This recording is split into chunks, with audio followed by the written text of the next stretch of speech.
মই এতিয়া ফিটাৰৰ PDF টো বা মানে পঢ়াইছোঁ এইখিনি নিমি যিটো PDF আছিলে যে তো তাৰ লিনিয়াৰ মেজাৰমেণ্টৰ পৰা আৰম্ভ কৰিছোঁ প্ৰথমতে আছিলে সেফটিখিনি মই অলপ পিছলৈ ৰাখিছোঁ এইখিনি অলপ ইম্পৰ্টেণ্ট হয় সেইখিনিও ইম্পৰ্টেণ্ট হয় কিন্তু এইখিনি মই অলপ আগত পঢ়াইছোঁ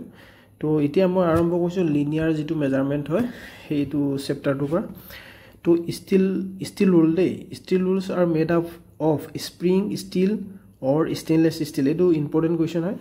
এইবিলাক কোৱেশ্চন মানে বাৰে আহি থাকে তো ইয়াৰ একুৰেসিটো বাৰে সুধি থাকে একুৰেসিটো মানে কি 0.5 mm দে মনত থাকিব mm মিলিমিটাৰ ঠিক আছে তো তাৰপিছত আদাৰ টাইপ অফ ষ্টিল ৰুল কি আছে নেৰো ষ্টিল ৰুল নেৰো টাইপৰ এডাল ষ্টিল ৰুল আছে তাৰপিছত শৰ্ট ষ্টিল ৰুল এডাল আছে তাৰপিছত আৰু ফুল ফ্লেক্সিবল ষ্টিল ৰুল এডাল আছে আৰু এই ষ্টিল ৰুল তিনডাল কি কামত ইউজ হয়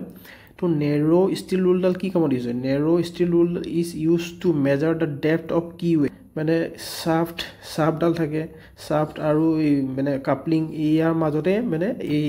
হেৰি এই কিওয়েটো থাকে এই কিওয়েটো যদি ভালকে জানিব মন গৈছে ইউটিউবত চাই লবা তেতিয়া বেছি ভালকে বুজি পাবা একচুয়ালি মানে এটো হেৰিটো কি হয় কিওয়েটো কি হয় ডেপথ অফ স্মল ডায়ামিটাৰ যিবিলাক আছে নহয় ডায়ামিটাৰ মানে অকমানিক ডায়ামিটাৰ বিলাকত মানে এই নেৰো ষ্টিল ৰুলডাল ইউজ কৰা হয় blind hole of job where the ordinary steel rule মানে আমাৰ নৰমালি আমি যিবিলাক যে ওয়াৰ্কশপত স্টিল ৰুল ইউজ কৰো হেবিলাক মানে তাত নেপায়গে মানে এইবিলাক মানে special type of steel rule হয় তো short steel rule it is used for measuring groove keyway এই একেখিনি কামৰ কাৰণে ইউজ হয় ঠিক আছে এখন মুখস্থ মাইতি দিবা in machining purpose shaper miller and tool and die এই ব্লক কামত ইউজ কৰা হয় full flexible steel rule with taper in the measuring of inside size of the small hole narrow slots groove এইখিনি কাৰণত full flexible steel rule use কৰা হয় ঠিক আছে স্ক্ৰাইবাৰটো জানা না স্ক্ৰাইবাৰটো কি হয় এটা নৰমালি আমি ধৰিলো কবাত কিবা জব এটা বনাইছো ওয়াৰ্কশপত সেই জবটো বনাবলৈ নৰমালি আমি মাৰ্ক কৰিব কাৰণে ধৰিলো কাগজে পত্ৰয়ে মানে মাৰ্ক কৰিব আমি কাট পেন্সিল ইউজ কৰো এনেকে মাৰ্ক কৰিবলৈ কিন্তু এটা মেটেল এটুকুৰাত তুমি যদি কাট পেন্সিলে হেৰি মার্ক হ'ব কাট পেন্সিলও মার্ক হ'ব চক দিও মার্ক হ'ব কিন্তু কাহিনীটো কি হ'ব আজি সাপোজ মই কামটো নকৰিলো কাইলে কৰিম তো কাইলৈকে হিটো গুছিও যাব পাৰে ন কাইলৈকে গুছিও যাব পাৰে তো হেতু কাৰণে মেটেল মাৰ্ক দিব লাগিব মেটেলৰ ওপৰত মেটেলৰ মাৰ্ক দিব লাগিব তো হেতু কাৰণে স্ক্ৰাইবাৰ ইউজ কৰা it is made of high carbon steel and is hardened ঠিক আছে এই হার্ডেন বুলাটো এটা মিনিং আছে মই এটো ভালকে পিছত পঢ়াম এটো অলপ দিঘলীয়া টপিক হয় মই এটা ডিভাইডাৰ ওপৰত অলপ কথা কম বুলিছো ডিভাইডাৰ মানে কি ডিভাইডাৰ আমাৰ এই ডিভাইডাৰ আমাৰ কম্পাস বিলাকত থাকে না আমি স্কুলত আগৰে ইউজ কৰি যদি ডিভাইডাৰ তো হি মানে মাৰ্ক কয় মানে এনেকে মেটেলৰ ওপৰত মাৰ্ক কৰিব কাৰণে ইউজ হয় এনেকে ৰাউন্ড মানে এনেকে শেপ এটা দিবলৈ ইউজ কৰে কোবাত এনেকে বেস কৰি কেনে আৰু মানে কি হল আৰু এটা ডিভাইডাৰৰ যেটো লেন্থ ন হেতু কেনেকে মানে কিহৰ ওপৰত বেস কৰি কেনে হেতু মানে লেন্থটো দিয়ে এটো এতিয়া দেখিছে দা ডিসটেন্স ফ্রম দা পয়েন্ট মানে ডিভাইডাৰ এটা পয়েন্ট থাকে ন যেটো জুঙাকে থাকে যে সেই পয়েন্টটো আৰু সেই ফালকামৰ মাজত যেটো ডিসটেন্স হয় হেতুকে তোমাৰ ডিভাইডাৰটো লেন্থ বুলি কয় মানে LENGTH লেন্থ ঠিক আছে তো কেলিপাৰ এটা সব মই এটা কথা কৈছো দে ডাইৰেক্ট মেজাৰিং ইনস্ট্ৰুমেন্ট মানে টুলস আৰু ইনডাইৰেক্ট মেজাৰিং টুলস দুবিধ আছে এই কেলিপাৰ বিলাক যে ইনডাইৰেক্ট মেজাৰিং ইনস্ট্ৰুমেন্ট হয় ঠিক আছে ইনডাইৰেক্ট মেজাৰিং ইনস্ট্ৰুমেন্ট কি কাৰণে কয় কেলিপাৰ বিলাকে ডাইৰেক্ট জুখ লব পাৰে জানো নোৱাৰে নহয় কেলিপাৰ বিলাকত প্ৰথমতে আমি বস্তুটো তেনেকে লগাম ও এটো বলে ইমানটো আছে হেতু গৈ কিনে আমি হেই ষ্টিল ৰুলত গৈ চাম ও এটো ইমানে আছে মানে হেতু কাৰণে এটো ইনডাইৰেক্টত পইলে ডাইৰেক্ট হি মেজাৰটো কোৱা নাই ন ও এটো বলে 10 cm আছে এটো বলে 5 cm আছে ডাইৰেক্টটো কোৱা নাই আমি ষ্টিলত গৈ কিনে এনেকে জুখি চাইছো তেতিয়া আমি গম পাইছো এটো যে এটো 5 cm আছে বা 10 cm হেতু কাৰণে এটো ইনডাইৰেক্ট মেজাৰিং ইনস্ট্ৰুমেন্ট বুলি কোৱা হয় ইনডাইৰেক্ট মেজাৰিং ইনস্ট্ৰুমেন্ট বুলি কোৱা হয় ঠিক আছে তাৰপিছত আৰু এইবিলাক জয়েন্ট বিলাক চাবা তোমাৰ জয়েন্ট স্প্ৰিং জয়েন্ট কিবা জয়েন্ট এখিনি চাবা লেগ হিচাপত চাব গলে দুটা আছে ইনসাইড কেলিপাৰ আছে আউটসাইড কেলিপাৰ আছে মানে এতিয়া চক এইটো যদি হোল এটা আছে ঠিক আছে এই বোলে তাৰ ইনসাইডটো জুখিবৰ কাৰণে ইনসাইড কেলিপাৰ ইউজ কৰিব আৰু এই আউটসাইডটো জুখিবৰ কাৰণে আউটসাইড কেলিপাৰ ইউজ কৰিব এইবিলাক বেসিক কনসেপ্ট হয় ঠিক আছে জেনি কেলিপাৰ এটা এই জেনি কেলিপাৰ বা কোৱেশ্চন কিছুমান আহে দেই for marking line প্যাৰালেল to the inside and outside da as ঠিক আছে জেনি কেলিপাৰ কি কামত ইউজ কৰে for marking line প্যাৰালেল to the inside and outside da as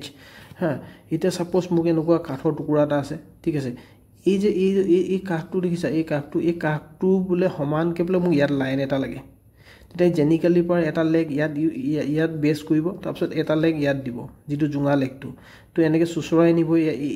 এই পাৰ্টটোতে সুচৰাই নিব তেতিয়া ইয়াতো অটোমেটিক লাইন এটা বহি যাব হেতুটো এইটো কৈছে প্যাৰালেল টু দা এজ বুলি কৈছে ঠিক আছে jenny caliper is used to find the centre of the round bar এইটো কোৱেশ্চন বহুত ইম্পৰ্টেন্ট হয় দেই এটা কোৱেশ্চন হয় এটা কোৱেশ্চন হয় তো jenny caliper is used to find the centre of the round bar এইটো কিন্তু কোৱেশ্চন আহিব পাৰে দেই মানে jenny caliper is used to find the centre of the round bar ঠিক আছে next jeni caliper have one leg with an adjustable divider point while the other is bent eta jeni caliper eta leg mane enake bend thake other leg mane ki hetu etu tumar heri thake a sharp point thake mane june hir marking kore এইটো এই পইণ্টটো এই কিবাটা সারফেসত base কৰিব এনেকুৱা এই যেটো band point আছে আৰু শাৰ্প পইণ্টটো ইয়াত মাৰ্ক কৰিব তাৰপিছত কৈছে যে আৰু সক আৰু ইয়াৰ ইম্পৰ্টেন্ট কোৱেশ্চন এটা হৈছে দা আদাৰ নেম অফ দিস কেলিপাৰ মানে হেই জেনি কেলিপাৰটো কথা কৈছো এটো আদাৰ নেম মানে তিনটা নাম আছে হাৰ্মাফ্ৰডাইট কেলিপাৰ বুলি কয় আৰু লেগ এণ্ড পইণ্ট কেলিপাৰ বুলি কয় অড লেগ কেলিপাৰ কালে কোৱেশ্চন এটা দিব পাৰে hermaphrodite caliper leg and point caliper মানে লেগ অড লেগ কেলিপাৰ এনেকে তিনটা নাম দি দিব আৰু এটা কিবা নাম দি দিব তেতিয়া ক'ব যে কোনটো জেনি কেলিপাৰ নহয় ঠিক আছে তে এইটা মনত থৈ দিবা hermaphrodite caliper leg and point caliper odd leg caliper ঠিক আছে The question is which of the following types of caliper is used to mark line parallel to the inside and outside edge? Jeni caliper. Enake question thati bo pare. Enake jodi kobat question thati bo pare. Which of the following type of caliper is used to mark line parallel to the inside and outside the edge? Jeni caliper use koi. Mo question na enake line ta lobo. Ta edge to upor base koi kene mark koi bo lage je etu. Hetu kota question. Eta ekhini question moi basi uliaso. The least count of the vernier caliper is defined কি define কৰে মানে কি হয় মানে list count আমি সুইটা কোন vernier ক্যালিপাৰ list count মানে কি কালে কোৱেশ্চন আহিল তুমি নোৱাৰিব পাই নহয় এইটো একোৱে নহয় difference between A main scale division and A vernier scale division তো এইটো মেইন স্কেল কোনডাল কয় ভাৰ্নিয়াৰ স্কেল কোনডাল কয় এটা হেই ভাৰ্নিয়াৰ ক্যালিপাৰ সেইখিনি বুজাব গলে বহুত দীঘল হৈ যাব জাস্ট এইটো মনত থৈ দিবা যে difference between A main scale division and A vernier scale division ঠিক আছে caliper which are available with the heel or usual bend leg are known as hermaphrodite caliper বুলি কয় ঠিক আছে তাৰপিছত is the name of the caliper used for both external and internal measurement এটো যদি question আহে কালে is the name of the মানে এটা name of the caliper কৈছে used for both external and internal measurement কি ট্রান্সফার ক্যালিপার বলি আমি এটো আনসার দিম ট্রান্সফার ক্যালিপার ঠিক আছে তারপর কব যে which of the following is a type of direct measuring instrument এটা মই এনে যা সুধিছো যে which of the following is the direct measuring instrument এটো মোক কমেন্ট বক্সত দিয়া যে কোনটো হয় স্ক্রাইবার হয় নে ডিভাইডার হয় নে ভার্নিয়ার ক্যালিপার হয় নে অড লেগ ক্যালিপার হয় which of the following is the type of direct measuring instrument মোক আনসারটো কমেন্ট বক্সত দিয়া ঠিক আছে তাৰপিছত ডাইৰেক্ট মেজাৰিং ইনস্ট্ৰুমেন্ট মই এতিয়া কৈ দিম আৰু হলো এখিনি নকোৱা আগতে মোক আনসাৰটো টাইপ কৰা ডাইৰেক্ট মেজাৰিং ইনস্ট্ৰুমেন্ট কি হয় ডাইৰেক্ট মেজাৰিং ইনস্ট্ৰুমেন্ট মানে কি হয় measuring tape steel rule vernier caliper micrometer এইবিলাক হল ডাইৰেক্ট মেজাৰিং ইনস্ট্ৰুমেন্ট আৰু ইনডাইৰেক্ট মেজাৰিং ইনস্ট্ৰুমেন্ট কোনবিলাক হয় ইনডাইৰেক্ট মেজাৰিং ইনস্ট্ৰুমেন্ট সিম্পল যেটোবিলাক ক্যালিপাৰ আছে ডায়াল গজ আছে ইটিসি ঠিক আছে name of the instrument to measure height of the block step ঠিক আছে এটো যদি কোৱেশ্চন আহে name of the instrument to measure height of the block step এই ব্লক ব্লক থাকে যে এই ব্লকৰ স্টেপৰ মানে কিহে মেজাৰ কৰে হাইটটো এইটো ডেপ্থ মাইক্ৰমিটাৰ ঠিক আছে এতিয়া আমি পাম punch type of marking punch they are centre punch and prick punch made of high carbon steel harden and ground মানে কি হ'ল এইবিলাক পাঞ্চবিলাক থাকে যে চেণ্টাৰ পাঞ্চ এণ্ড এই চেণ্টাৰ পাঞ্চো আৰু এই পিক পাঞ্চ ডট পাঞ্চো মষ্টলি মানে এংগুলকেইটাই সোধে সিহঁতৰ বেছি কুৱেশ্যন মই আজিলৈকে অহা দেখা নাই চেণ্টাৰ পাঞ্চৰ এংগুলটো কিমান 90 ডিগ্ৰী চেণ্টাৰ পাঞ্চৰ কাম কি this punch is use for locating centre of the hole question আহিব পাৰে কি কামত দিয়ে this punch is use for locating the centre of the hole তাৰপিছত পিক পাঞ্চৰ এংগুল কিমান 30 degree use for marking light punch মানে লাইট মানে মাৰ্ক দিবৰ কাৰণে এনেকৈ লাইটলি মানে একদম ওপৰতে লাইটলি দিবৰ কাৰণে এই তোমাৰ পিক পাঞ্চ ইউজ কৰা হয় ডট পাঞ্চ কি ডট পাঞ্চৰ এংগুল হ'ল 60 ডিগ্ৰী এংগুলকেইটা মনত থৈ দিবা ঠিক আছে ডট পাঞ্চৰ এংগুলটো হ'ল 60 degree use for marking witness mark হ'লেতো অলপ হেভিকৈ দিব লাগিব উইটনেছ কুৱেশ্যন আহিব পাৰে এই কুৱেশ্যন এইবিলাক মাজতে বনিব মনত থৈ দিবা এতিয়া কাইলৈ অপশ্যনত নিদিব পাৰে যে কোনটো হেৰি পাঞ্চে বোলে উইটনেছ মাৰ্ক কয় কি দিবা তেতিয়া যদি নাজানা এইটো কনফিউজ লাগি যাব না উইটনেছ মাৰ্ক সেইটো উইটনেছ মাৰ্ক হ'লে তোমাৰ ডট পাঞ্চ হ'ব আৰু তাৰ এংগুলটো হ'ব তোমাৰ 60 degree the 60 degree punch is use for marking witness mark is called dot punch ঠিক আছে তো আমি এতিয়া কৰিম hammer use for striking purpose hammer আমি কি কাৰণত ইউজ কৰোঁ ষ্ট্ৰাইকিং পাৰপজ মানে মৰিয়াবলৈ মানে কিবা বস্তু ঠিক আছে তো hammer is made of drop forge carbon steel ঠিক আছে এইটো বহুত ইম্পৰ্টেণ্ট চেণ্টেন্স হয় এইটো কুৱেশ্যন আহিব পাৰে ফিটাৰখিনিৰ কাৰণে while the wooden handle must be capable of absorbing shock মানে এটা তোমাৰ ওচৰত হামাৰ এটা আছে এনেকৈ হামাৰ আছে এনেকৈ ষ্ট্ৰাইকিং টুলছ তো এইটো পিন হয় পিন বুলি কয় যে বল পিন হামাৰ আৰু এইটো ফেচটো হয় এইটো হেণ্ডেলডাল হা এই হেণ্ডেলডাল যদি আমি লোহৰ দি দিওঁ লোহৰ দি দিলে কি প্ৰব্লেম হ'ব পাৰে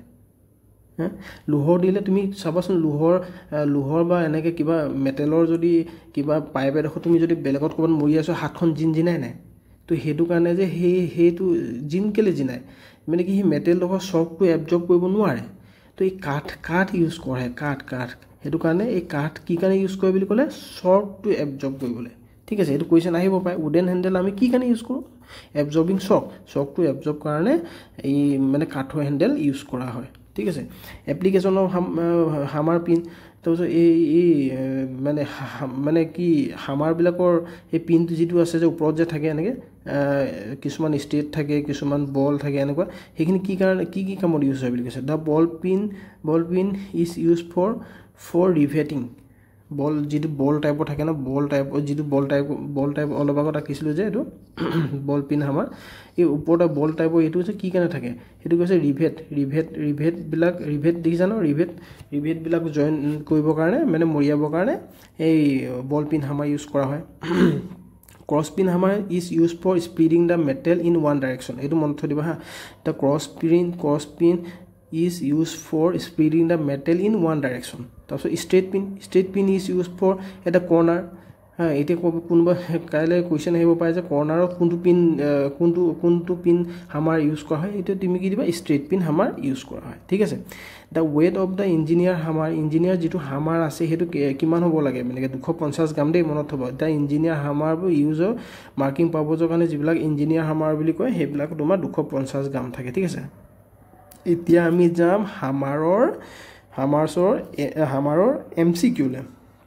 which of the following is mean to fix the handle মানে কি বুলি কৈছে যে মানে হামাৰৰ কোনটো পৰ্চনত মানে কি হেণ্ডেলটো ফিক্স কৰা হয় আৰু যোনটো পৰ্চনত হামাৰৰ হেণ্ডেলডাল ফিক্স কৰা হয় সেইটো আই হোল বুলি কয় আই হোল কুৱেশ্যন আহিলে ইয়াতে কনফিউজ হৈ যোৱা হয় ঠিক আছে the face is the striking portion আৰু চাওক এটা হামাৰ থাকিব ঠিক আছে হামাৰটো থাকিব তাৰ প্ৰতিটো পৰ্চনৰ এটা নাম আছে এইটো পিন বুলি ক'ব এইটো চিক বুলি ক'ব এইটো ফেচ বুলি ক'ব আৰু এই ফেচটো সেইটো ষ্ট্ৰাইকিঙৰ কাৰণে আমি মৰিয়াবৰ কাৰণে এই গজাল এটা আছে ঠিক আছে খিলি এটা আছে এই গজালটো এই ফেচটোহে মানে ফেচটো প্ৰথম লাগিব ঠিক আছে হামাৰটো আৰু ষ্ট্ৰাইকিং পাৰপজৰ কাৰণে পৰ্চনটো এই ষ্ট্ৰাইকিং পৰ্চন বুলি কয় এই ফেচটো ঠিক আছে হামাৰ এটা তাৰপিছত চিক বুলি কৈছে এইটো আৰু মিডল পৰ্চন তাৰপিছত usually the hammer handle is made of wood কি কাৰণে উডৰ ইউজ কৰা হয় বুলি কৈছে মই অলপ আগত কৈ গৈছোঁ যে এবজৰ্বিং শ্বক ঠিক আছে এবজৰ্বিং শ্বক ঠিক আছে a mallet is generally made up of wood a mallet যে এইটো কুৱেশ্যন আহি থাকে এইবিলাক মানে ইজি কুৱেশ্যন হয় মেলেটটো কিহৰ পৰা বনোৱা থাকে বুলি বনাই এইটো উডৰ পৰা বনায় কাঠ এতিয়া মেলেটৰ ওপৰত আমি অলপ ডিছকাছ কৰিম it is the most use hammer in any sheet metal shop ঠিক আছে ইয়াত এটা পইণ্ট লুকাই আছে চিট মেটেল দেই sheet metal shop sheet metal মেলেটবিলাক চিট মেটেলত মৰিয়াবৰ কাৰণে ইউজ হয় মেক্সিমাম তুমি কাঠৰ হামাৰ এটা লৈ কেনে এনেকুৱা খিলি এটা তুমিতো কেতিয়াও মানে ষ্ট্ৰাইক নকৰা নমৰিবাগৈ ন তো এইটো কাৰণে এই চিট মেটেলৰ কাৰণে এই মেলেটটো ইউজ হয় কাঠৰ ঠিক আছে it is use for where a light force is required য'ত মানে একদম কম ফ'ৰ্চ কাঠৰে বস্তু ন সি যদি ধাম ধুম মানে তুমি মাৰি দিয়া ভাগি থাকিব ন য'ত লাইট ফ'ৰ্চ ৰিকুৱাৰ্ড হয় তাতে এই মেলেটটো ইউজ কৰা হয় ঠিক আছে এই mallet is use for bending and smoothing the sheet এইকেইটা মনত ৰাখিব দেই বেণ্ডিং আৰু স্মুথিং দেই তো স্লেজ হামাৰ বুলি কয় যে যিটো অলপ হেভি হামাৰ থাকে না use for heavy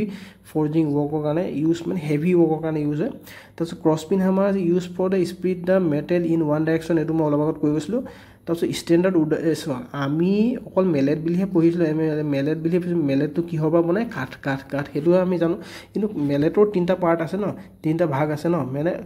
standard wooden mallet বুলি কয় এটা ষ্টেণ্ডাৰ্ড উডেন মেলেট বুলি কয় use for general purpose sheet metal work ঠিক আছে এতিয়া কুৱেশ্যন আহিব পাৰে যে কোনটো mallet general purpose sheet metal ৱৰ্কৰ কাৰণে ইউজ কৰা হয় তেতিয়া আমি কিম ষ্টেণ্ডাৰ্ড উডেন মেলেট বুলি ক'ম ঠিক আছে বচিং মেলেট এইটো বচিং মেলেট বুলি এটা আছে bossing mallet use for hollowing panel beating এই পেনেল চেনেল বিট কৰি পেলাই মৰিয়াবৰ কাৰণে এই বচিং মেলেটটো ইউজ কৰা হয় ঠিক আছে তাৰপিছত আৰু ইনফেক্ট মেলেট বুলি এটা আছে use for stretching and hammering etc এইকেইটা মনত মানে থৈ দিবা ঠিক আছে the middle portion of the hammer is call কি বুলি কয় চেক বুলি কয় CHWK which of the material is a hammer made drop forged carbon steel বুলি কয় ঠিক আছে which hammer is used for assemble a finished machine product of a sheet metal mallet hammer use কৰে কালি এনেকুৱা কুৱেশ্যনবিলাক মানুহ কনফিউজ লাগে ঠিক আছে which of the hammer is used to assemble a finished machine product মানে এসেম্বল কৰা পিছত মানে মৰিয়াব লাগে ন ঠিক মৰিয়াব লাগিব না কেতিয়াবা কিছুমান বস্তু মানে শেপত নাযায় লাগি ধৰে তেতিয়া সেই অকমান য'ত মানে কম ফ'ৰ্চ লাগে আৰু সেই মানে ফিনিশ প্ৰডাক্ট হয় একদম ফিনিশ প্ৰডাক্ট মানে লাষ্টত মানে আমি মানে এসেম্বল কৰিছোঁ জইন কৰিছোঁ গোটেইখিনি দেই তেতিয়া সেইবিলাক চিট মেটেল তো সেইটো মেলেট হামাৰ ইউজ কৰে ঠিক আছে তাৰপিছত যিটো ইঞ্জিনিয়াৰ যিটো হামাৰ আছে সেইটো কেনেকৈ স্পেচিফাইড কৰে মানে কেনেকৈ স্পেচিফাইড কৰে সেইটো ৱেট থ্ৰু দি স্পেচিফাইড কৰে মানে এইটো ইমান ৱেট সেইটো সিমান ৱেট এইটো কুৱেশ্যন ইম্পৰ্টেণ্ট হয় দেই the engineer hammer is specified by weight এইটো মনত থ'বা এনেকৈ মনত থ'বা the engineer hammer is specified by its weight ঠিক আছে which hammer is use for sheet metal work soft hammer wood ঠিক আছে এতিয়া আমি যাম ভি ব্লক এই ভি ব্লকবিলাক এনেকুৱা থাকে ভি টাইপৰ থাকে এইবিলাক আমি তোমালোকে লেথত কাম লাগিছে ন লেথত যদি ৰাউণ্ড বাৰ থাকে ন সেই ৰাউণ্ড বাৰবিলাক ছাপৰ্ট কাৰণে ক্লেম্পিঙৰ কাৰণে মানে এই ৰাউণ্ড বাৰটো ছাপ'জ আমি এই ৰাউণ্ড বাৰটো আমি ছাপ'জ মেচিনিং কৰিম ইয়াত মানে ভি ব্লক দি কেনে ইয়াক ইউ ক্লেম দি কেনে ছাপৰ্ট কৰি কেনে আমি মেচিনিং কৰিম বা মেজাৰমেণ্ট ল'ম ঠিক আছে ভি ব্লকৰ এংগুলটো কিমান 90 ডিগ্ৰী ঠিক আছে গ্ৰেড এ ভি ব্লক ঠিক আছে গ্ৰেড এ ভি ব্লক এটা গ্ৰেড এ ভি ব্লকত কি আহিব ঠিক আছে দিছ আৰ মোৰ একুৰেট এটা যদি কাইলৈ কুৱেশ্যন আহিব যে কোনটো গ্ৰেডৰ ভি ব্লকটো মোৰ একুৰেট কাইলৈ ABCD তিনিটা এনেই দি দিব ABCD কিন্তু সবচে একুৰেট এনেই দি দিব এনেই গ্ৰেড দুটাই থাকে ANB থাকে ঠিক আছে ব্লকৰ গ্ৰেড অনলি দুটাই থাকে ANB থাকে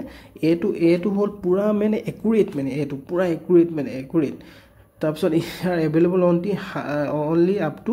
100 mm length they are made of high quality steel ঠিক আছে এইটো পুৰা মোৰ একুৰেট মানে পুৰা ফিনিচিং থাকে মানে এইটো ঠিক আছে মোৰ একুৰেট কাইলৈ কুৱেশ্যন আহিলে যদি কোনটো একুৰেট হয় পুৰা একদম ফিনিচিং ভাল হয় তেতিয়া কি ক'বা যে গ্ৰেড এ ভি ব্লক তাৰপিছত গ্ৰেড বিটো সিমান মানে এটা ফিনিছ নহয় মানে মোৰ একুৰেট মানে গ্ৰেড এ মানে এতকৈ তো ইমান ফিনিচিং মানে ভাল নহয় মানে ইমান একুৰেট নহয় ঠিক আছে ক্লেম্পিং ডিভাইচ ভি ব্লকত ক্লেম্পিং ডিভাইচ আমি কি ইউজ কৰোঁ ভি ব্লক মানে U clamp are provide holding cylindrical job cylindrical মানে গোল গোল এনেকৈ জববিলাক আমি ক্লেম কৰিবৰ কাৰণে ভি ব্লকত চি ক্লেম্প ইউজ কৰোঁ ঠিক আছে এটা ভি ব্লকৰ আমি কুৱেশ্যন কেইটামান কৰিম which V block is use for checking triangle effect V block with 120 degree angle is use ঠিক আছে তো এতিয়া কৈছে যে হুইচ এইটো এইবিলাক ক্ৰিটিকেল কুৱেশ্যন হয় এইবিলাক অলপ ক্ৰিটিকেল হয় which V block is use for checking triangle effect আমি কোনটো ভি ব্লকে চেক কৰোঁ V block with 120 degree angle is use ঠিক আছে আৰু নেক্সট ভিডিঅ' আহি আছে